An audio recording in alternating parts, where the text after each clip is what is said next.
ضروری ہے کہ میں اس مسئلے کا پس منظر جس سے میرا تعلق ہے بیان کر دوں۔ بہت سے لوگ روایتی قسم کی عیش پسندانہ زندگی پر مطمئن ہیں، اور میں جانتی ہوں کہ میرا خاندان اس زندگی پر بالکل مطمئن ہے۔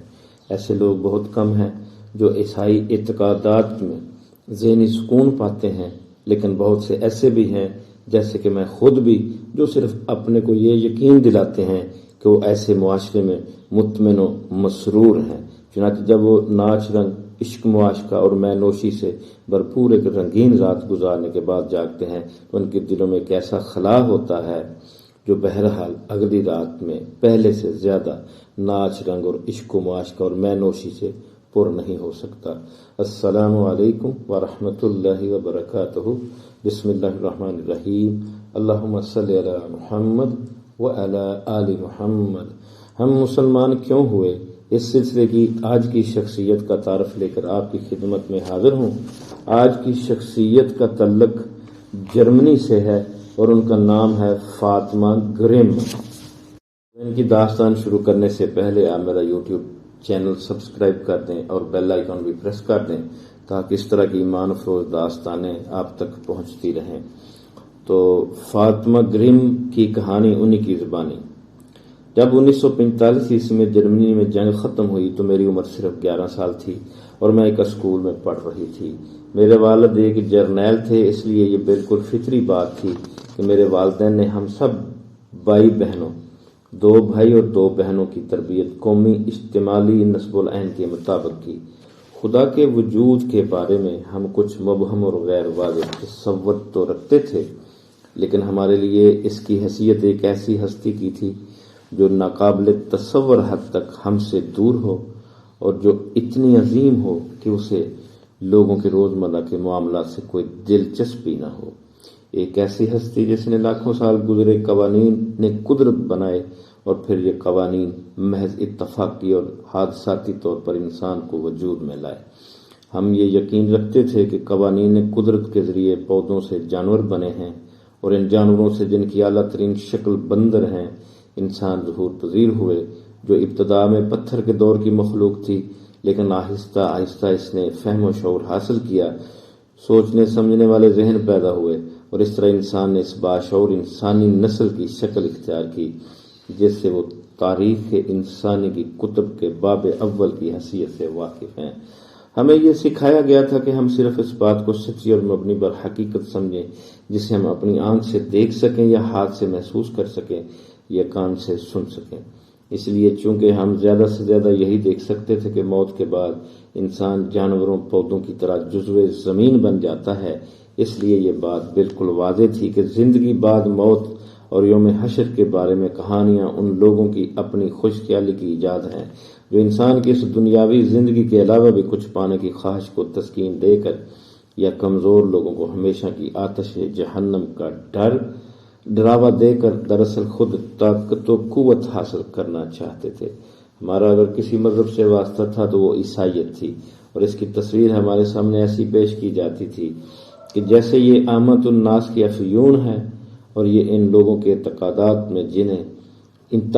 ہیں جنہیں سوائے موت کے کوئی اور خوف نہیں، جو نہ خود سوچتے ہیں نہ سمجھتے ہیں، بس بھیڑوں کے گلے کی طرح چلتے ہیں۔ ہم یہ سمجھتے تھے کہ ہر آدمی خود اپنے ہی سامنے جواب دہ ہے اور وہ اپنے ساتھ جو کچھ کرنا چاہے اس کے لیے کلیتاً آزاد ہے، جب تک کہ وہ بظاہر دوسروں کے لیے نقصان کا باعث نہ ہو، اور یہ کہ صرف ہمارا اپنا ضمیر ہی ہمارا رہبر ہے۔ قومیت کا وہ تصور جس کا پرچار جنگ کے دوران اور اس سے قبل کیا جاتا تھا، جرمن قوم کی سخت ترین جدوجہد پر ابھارنے کے لیے سب سے مؤثر حربہ ثابت ہوا۔ ہماری بڑی سے بڑی اخلاقی اور روحانی خواہش بس یہ تھی کہ ہم اپنے مادر وطن کے لیے اعلیٰ کارنامے سر انجام دیں، اپنی قوم کی خاطر جانیں قربان کریں اور جرمنی کی عظمت و شان کے لیے کام کرنے میں ایک دوسرے سے بڑھ چڑھ کر حصہ لیں۔ جب جنگ ختم ہوئی تو صرف ملک کی عمارات و مکانات ہی زمین سے نہیں آ لگے تھے، بلکہ اس سے وابستہ عظمت کی شاندار روایات اور اس کی خاطر بلند و بالا نسب العین سب ہی پارا پارا ہو گئے تھے۔ جو لوگ کسی طرح زندہ بچ سکے ان کے لیے اس کے علاوہ کوئی چارہ کار نہ تھا کہ جو کچھ اب کیا جا سکتا ہے اس سے چمٹے رہیں، یعنی کھنڈرات پر ایک نئی عمارت کی تعمیر۔ اپنے سر چھپانے کے لیے جگہ کی فراہمی، اپنی تکلیف دہ بھوک کی تسکین، جسم کے لیے چیتروں سے زیادہ بھی کچھ حاصل کرنا، اور کیونکہ جرمن ایک ایسی قوم ہے کہ جب ان کے سامنے کوئی مقصد ہو تو پھر وہ وقت ضائع نہیں کیا کرتے، اس لیے انہوں نے یہ معاشی معجزہ بھی بہت اچھی طرح اور حیرت انگیز طور پر بہت کم وقت میں کر دکھایا۔ ضروری ہے کہ میں اس مسلک کا پس منظر جس سے میرا تعلق ہے بیان کر دوں۔ بہت سے لوگ روایتی قسم کی عیش پسندانہ زندگی پر مطمئن ہیں، اور میں جانتی ہوں کہ میرا خاندان اس زندگی پر بالکل مطمئن ہے۔ ایسے لوگ بہت کم ہیں جو عیسائی اعتقادات میں ذہنی سکون پاتے ہیں، لیکن بہت سے ایسے بھی ہیں، جیسے کہ میں خود بھی، جو صرف اپنے کو یہ یقین دلاتے ہیں کہ وہ ایسے معاشرے میں مطمئن و مسرور ہیں۔ چنانچہ جب وہ ناچ، رنگ، عشق، معاشقہ اور مے نوشی سے بھرپور ایک رنگین رات گزارنے کے بعد جاگتے ہیں تو ان کے دلوں میں ایک ایسا خلا ہوتا ہے جو بہرحال اگلی رات میں بہت سے پہلے سے زیادہ ناچ، رنگ اور عشق و معاشقہ اور مے نوشی سے پر نہیں ہو سکتا۔ مجھے معلوم تھا کہ زندگی کو خوش باشی کے اس انداز سے گزار کر میں کسی کے ساتھ کوئی زیادتی نہیں کر رہی، لیکن پھر بھی میرا ضمیر مطمئن نہ تھا۔ معلوم نہیں کس طرح، مگر مجھے یہ احساس تھا کہ اپنی زندگی کو میرا ضمیر اور ایک انسانیت نواز معاشرے کے اصول کافی رہنمائی نہیں دے سکتے۔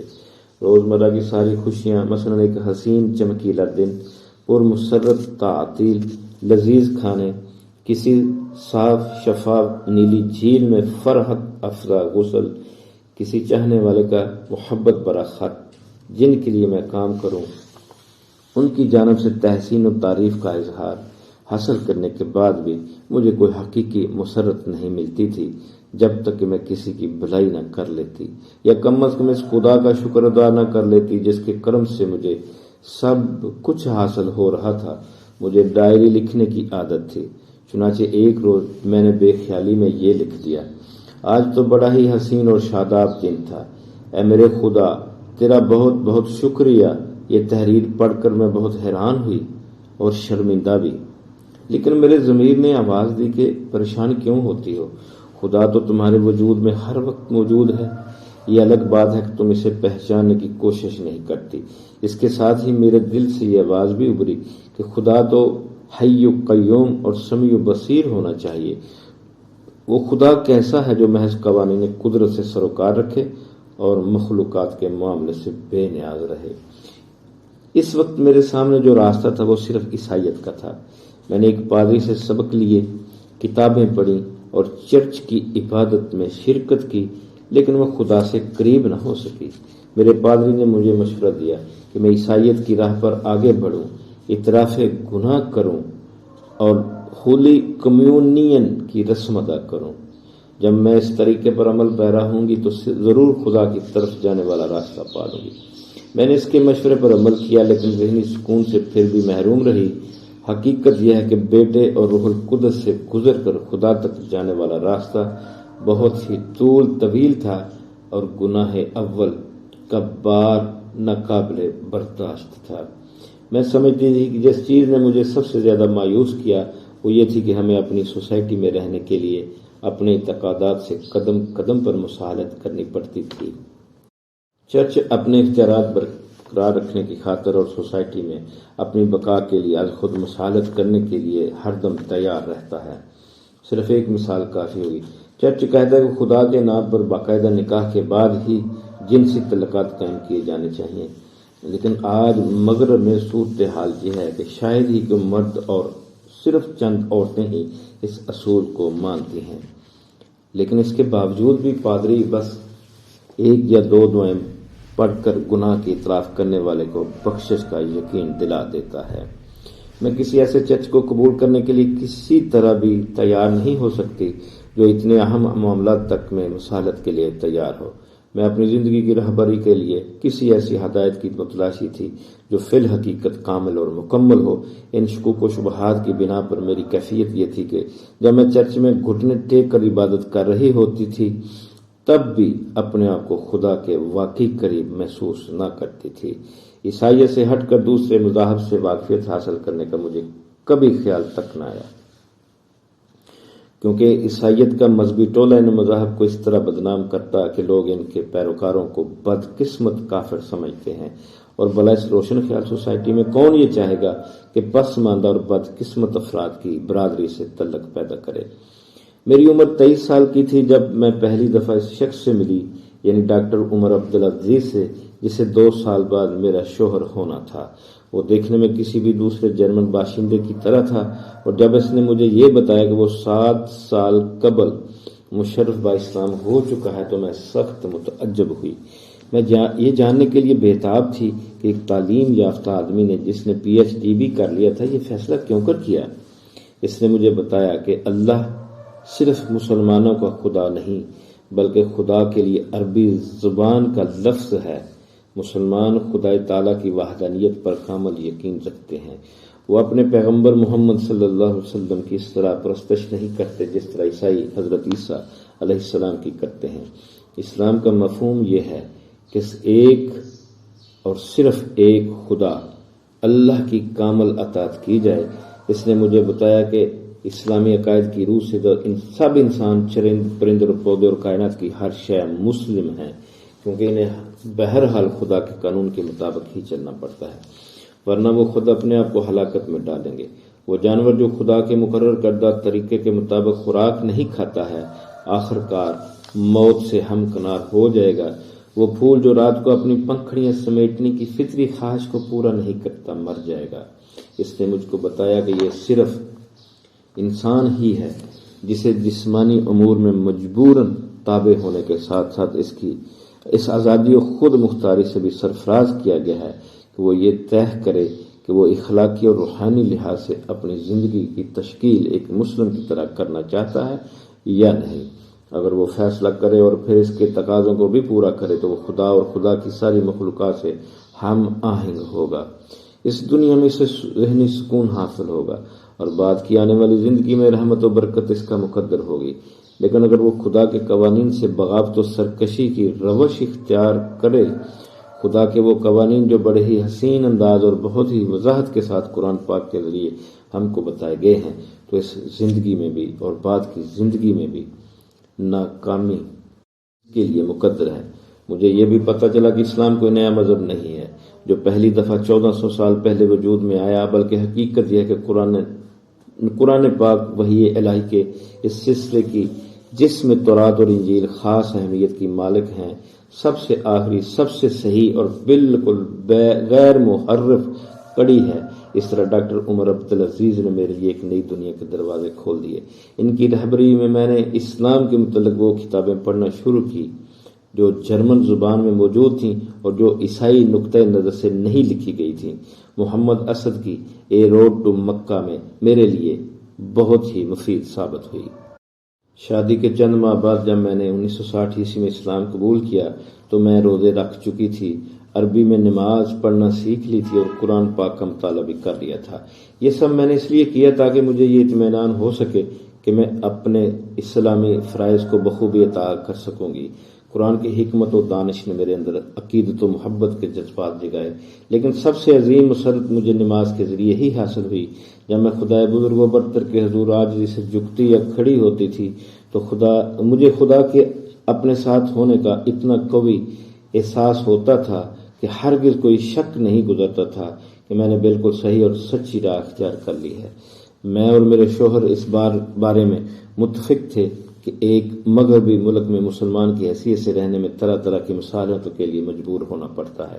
اسلام پر صحیح معنوں میں عمل صرف ایک مسلمان معاشرہ ہی میں ہو سکتا ہے، اس لیے کہ اسلام عام فہم مفہوم میں مذہب نہیں بلکہ زندگی گزارنے کے لیے ایک مکمل نظام ہدایت ہے۔ کیونکہ ہم دونوں نے اس طریقے زندگی کو از خود ہی اختیار کیا تھا، اس لیے ہم کسی نامکمل کچے پکے اسلام پر قانع ہونا نہیں چاہتے تھے۔ چنانچہ جب ایک طویل مدت تک تلاش کے بعد موقع ملا اور ہمارے پاس سفر کے لیے رقم جمع ہوئی تو 1963 عیسوی میں ہم پاکستان ہجرت کر کے آ گئے۔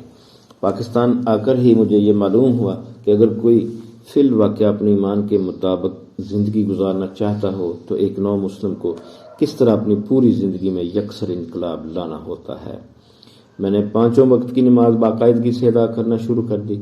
مجھے یہ معلوم ہوا کہ نماز کوئی ایسی چیز نہیں کہ جب مناسب ہو اور آسانی ہو تو پڑھ لی جائے، بلکہ ایسا معمول ہے جس کے گرد سارے دن کی مصروفیات گھومتی ہیں۔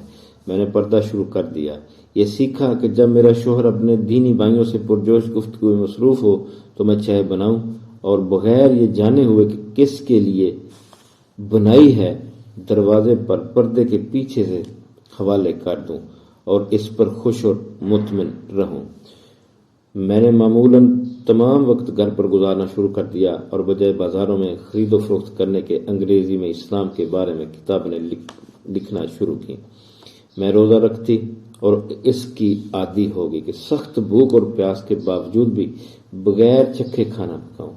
حدیث و سنت کی کتابیں پڑھ کر میں نے اپنے رسول صلی اللہ علیہ وآلہ وسلم اور ان کے صحابہ کرام رضوان اللہ علیہم اجمعین سے محبت کرنا سیکھا۔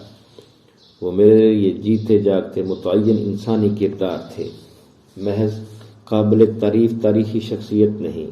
اپنی زندگی میں انہوں نے خوش اخلاقی، بہادری، شجاعت، قربانی اور تقوی کے جو نمونے پیش کیے، ان کی حیثیت روشنی کے میناروں کی تھی جن کی رہنمائی میں سفر حیات کی منزلیں طے کی جا سکتی ہیں۔ کیا کیا جائے اور کیا نہ کیا جائے، اس بارے میں شبہات جیسے یک لخت ختم ہو گئے۔ اب مجھے اپنے ضمیر پر بھروسہ نہ کرنا تھا جو پہلے ہی بزرگوں اور دانش مندوں میں ایک مشتبہ رہبر ہے۔ اب مجھے بالکل وضاحت سے معلوم تھا کہ اچھا بننے کے لیے اور اس دنیا میں مطمئن رہنے کے لیے اپنی زندگی کس طرح طرز پر ڈھالنا چاہیے، اور اس دنیا کا طرز عمل ہی وہ بنیاد ہے جس پر یہ طے ہوگا بعد کی زندگی میں ہمارا انجام کیا ہوتا ہے۔ اسلام کے دشمن قرآن کے احکامات کے خلاف جو کچھ بھی کہتے ہیں وہ اس لیے کہتے ہیں کہ وہ کبھی تعصب سے خالی ہو کر کسی معاشرے میں رہے ہی نہیں۔ ان کا تعصب ان کو ان فوائد کا اندازہ ہی نہیں کرنے دیتا جو مسلمانوں کو حرام و حلال کے واضح اور خیر و شر کے الہی تصورات کے علم سے حاصل ہیں۔ اگر وہ یہ کہتے ہیں کہ ایک آدمی کا ایک سے زیادہ شادیاں کرنا برا فعل ہے تو وہ ذرا یہ تو بتائیں کہ جب کوئی شوہر اپنی بیوی کے علاوہ چھپ چھپا کر داشتیں رکھے اور یہ ایک ایسا فعل ہے جو اسلامی ممالک کی کثیر الازدواجی کے مقابلے میں مغربی ممالک میں کہیں زیادہ عام ہے تو یہ افراد متعلقہ کے لیے کس طرح مفید ہوتا ہے۔ وہ یہ کہتے ہیں کہ شراب پینے میں کوئی نقصان نہیں، تو میں نوشی کی عادت نے مغرب میں جو تباہی پھیلائی ہے اس کی وجہ تو بتائیں۔ وہ کہتے ہیں روزے کسی قوم کی قوت اور صحت کو کمزور کرتے ہیں، تو انہیں چاہیے کہ پرعزم مسلمانوں کے ان شاندار کارناموں پر نظر ڈالیں جو ماہ رمضان کے مقدس ماحول میں انہوں نے سر انجام دیے، اور ذرا ان یادداشتوں کا مطالعہ کریں جو موجودہ مسلمان ڈاکٹروں نے اپنے روزہ دار مریضوں کے بارے میں اپنے تجربات کے بعد تحریر کی ہیں۔ اگر وہ یہ کہتے ہیں کہ صنفوں کی آزادی ضروری امر ہے تو ذرا کسی مسلمان ملک کے نوجوان کا کسی مغربی ملک کے نوجوان سے موازنہ کر لیں۔ مسلمانوں میں نکاح سے قبل کسی لڑکے اور لڑکی میں تعلقات کا ہونا ایک شاذ امر ہے، اور مغربی ممالک میں ایسی شادی جس میں لڑکا اور لڑکی اس وقت تک باعصمت رہیں اس سے بھی زیادہ شاذ ہے۔ اگر ان کی رائے یہ ہے کہ 5 وقت کی نماز اور وہ بھی ایسی جو مسلمانوں کی اکثریت کے فہم سے بالا تر ہو وقت اور قوت کا ضیاع ہے، تو وہ مغرب میں کسی ایسی رسم یا طریقے کا پتہ بتائیں جو مسلمانوں کی اس نماز سے زیادہ افراد کو مضبوطی سے متحد کرنے والا اور جسم و روح دونوں کے لیے بہتری کا باعث ہو۔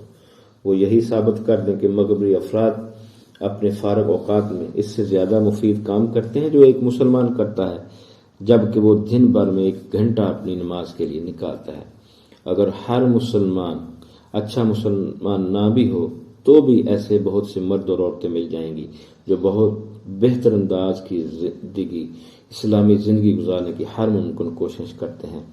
وہ شخص جو گہرائی میں جا کر انسانی زندگی کی ان خاموش تہوں میں ان اچھے آدمی کو تلاش کرنے کی تکلیف ہی نہ کرے بلکہ سطح زندگی پر پائی جانے والی ان رنگا رنگ لہروں کو دیکھ کر فیصلہ صادر کر دے، وہ اسلام کے ساتھ ایک بہت بڑی ناانصافی کا مرتکب ہو رہا ہے۔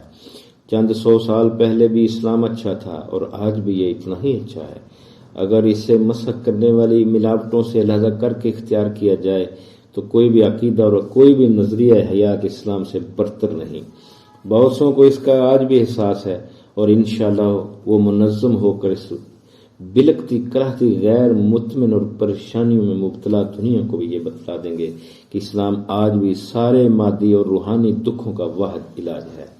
مجھے ان سب باتوں کا حقیقی احساس پاکستان آ کر ہوا۔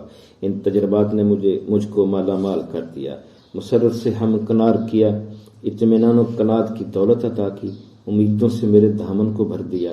مجھے ایک لمحہ کے لیے بھی کبھی ان چیزوں کا خیال نہ آیا جو میں جرمنی میں چھوڑ آئی تھی۔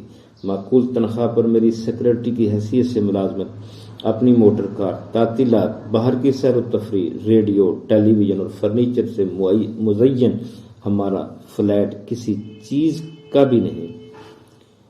مجھے یہ محسوس ہوتا کہ اگر جرمنی میں اپنے خاندان کے ساتھ مجھے بات کرنے کا موقع ملے تو میری سمجھ میں نہ آئے گا کہ میں ان سے یہ کیا بات کروں، جبکہ اپنے دینی بھائیوں اور بہنوں کی رفاقت مجھے نیا جذبہ عطا کرتی ہے، مجھے محبت کا احساس دیتی ہے، مجھے بالکل گھر کی سی اپنائیت محسوس ہوتی ہے، اس لیے کہ میں جانتی ہوں کہ اب میں انہی میں سے ایک ہوں۔ الحمدللہ آج کی شخصیت کا تعارف ختم ہوا۔ انشاءاللہ پھر کسی دوسری شخصیت کا تعارف لے کر آپ کی خدمت میں حاضر ہوں گا۔ تب تک کے لیے اجازت۔ اللہ حافظ۔ اللہ آپ کا حامی و ناصر ہو۔